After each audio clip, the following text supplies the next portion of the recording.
Hi guys, welcome back to my channel. Danielle here, and today we're going to be doing something that I have not done in such a long time, and that is a book tag. So I was scrolling through YouTube and trying to find some ideas for videos, and I realized that it's been such a long time since I've done a book tag.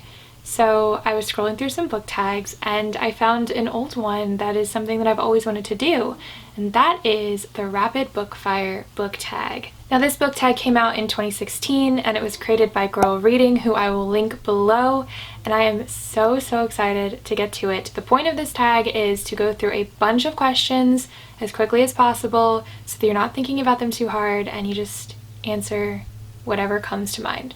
So without further ado, let's go ahead and get started. Physical books, without a doubt. I love owning physical books. I love that I can mark them, I can look at them whenever I want, I can take pictures of them, I can hold them, and you know, eventually I can pass them along. But physical books just bring me such peace and such joy. So physical. Hardcover. As you can see, the majority of books on my shelves are hardcover, and that is for a couple of reasons. When I first started collecting, I just bought whatever was available. And then when the years passed and I slowly started to collect books in different editions, I wanted to get hardcovers because they are a lot easier to preserve and to take care of, and I want my books to last a long time. In-store shopping. There is nothing like going to a bookstore and just spending as much time as you can browsing and roaming the shelves and just happening upon your new favorite book. It recently happened to me. I was at the bookstore and this cover just caught my eye, and when I read the synopsis, I was blown away. I got so giddy. I was like, I have to have this. I need to read this now. I immediately bought it, went home, and read it. And there is no greater feeling than that to me. This is a hard question because series last you longer, but I like the way that trilogies play out. I like the different story beats that you hit when you have trilogies. You know what to expect. But because I like to stick with a story as long as I can, I will say series. Villains. Villains are, without a doubt, always going to be my favorite. I tend to love their stories a lot more, their backstories, and I love to see how they react to what's thrown at them and whether or not they remain villains or, you know, if their course changes. But villains are always the most interesting to me in any form of storytelling. I love a good villain. Cinderella is Dead by Kalynn Bayron. This is one that I recently finished, recently picked up, and it is probably my favorite book of 2020 thus far. Everyone needs to read it.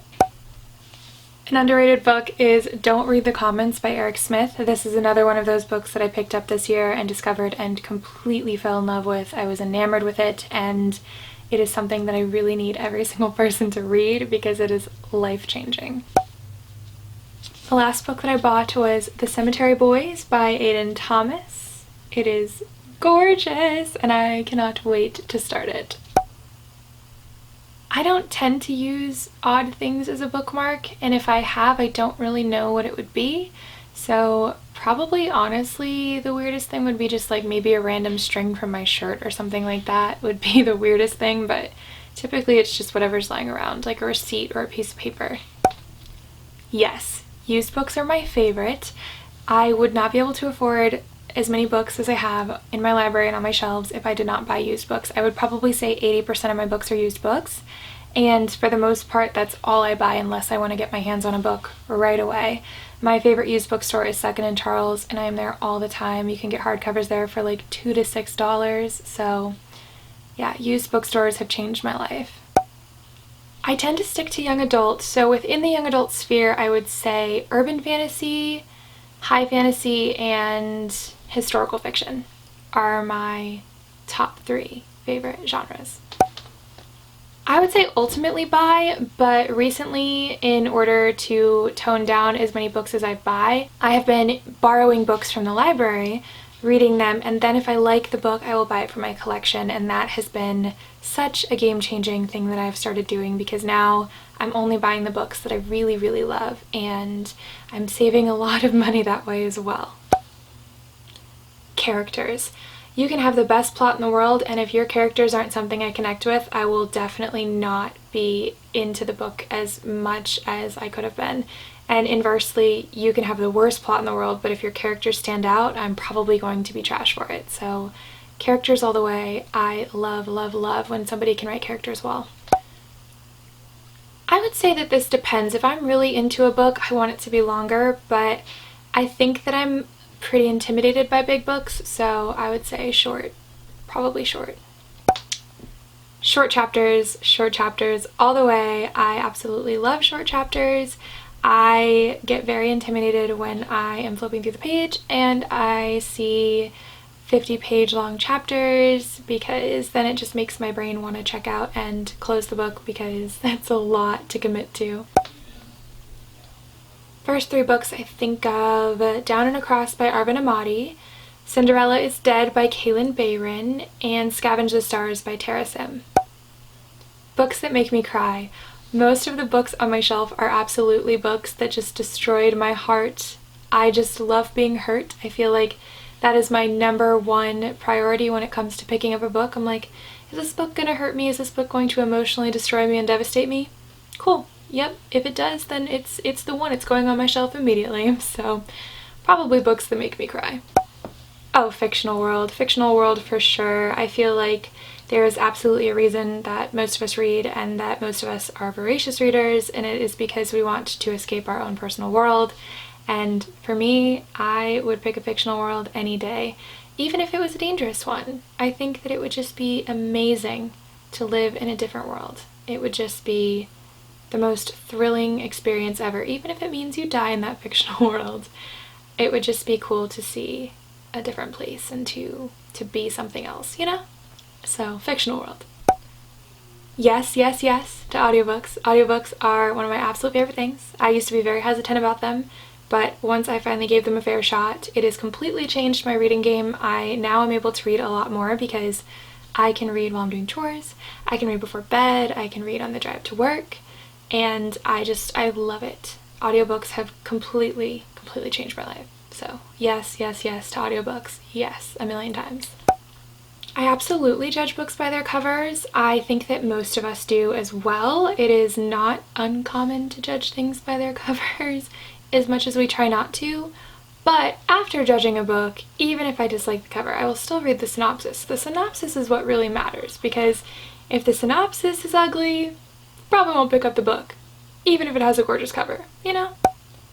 I feel like I only ever really see book to movie adaptations. There's not nearly as many book to TV show adaptations, but I will say that I would prefer TV adaptations because you get so much more time with the characters. Even if it's not done right, every episode's about 45 minutes to an hour, which is, you know, almost the length of a full movie. So I would say TV adaptation, there's so much more time to explore the world and to develop the characters and to see where you can take things. And honestly, you can do like an episode per chapter. So I would say TV, definitely TV. Preferred to its book, I would say The Perks of Being a Wallflower by Stephen Chbosky. That movie is pretty much bar none.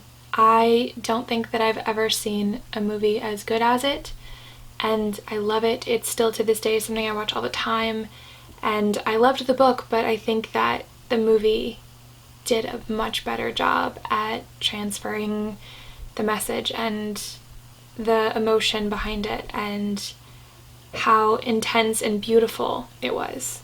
So that's still to this day one of my all-time favorite movies. So Perks of Being a Wallflower, definitely. I used to be such a serious person, I did, but now that I'm like more in tune with the bookish world and the reading world, when I start reading a book series, I start reading it as it comes out. So then I have to wait a year for the next one, and I'm not gonna lie to you, I forget everything I read within a couple of weeks of reading it. So I'm really vibing with standalones, like a lot. I like that they're non-committal. I can pick it up. I don't have to worry about what happened before or what's coming next. I can pick it up, read an amazing story, and be finished with it. So I think, as controversial as that might be, I prefer reading standalones. I don't know if you guys agree. Let me know down below. So yeah, that is it for the rapid bookfire tag. As I said, it was something that was going to be very quick, to the point, and it was a lot of fun actually. Reading through the questions and kind of discovering things about myself and my preferences was kind of exciting. There were some things that I'm like, wait, actually, I don't know. So yeah, thank you guys so much for watching. I really hope you enjoyed this video, and I can't wait to see you in my next one. Bye guys.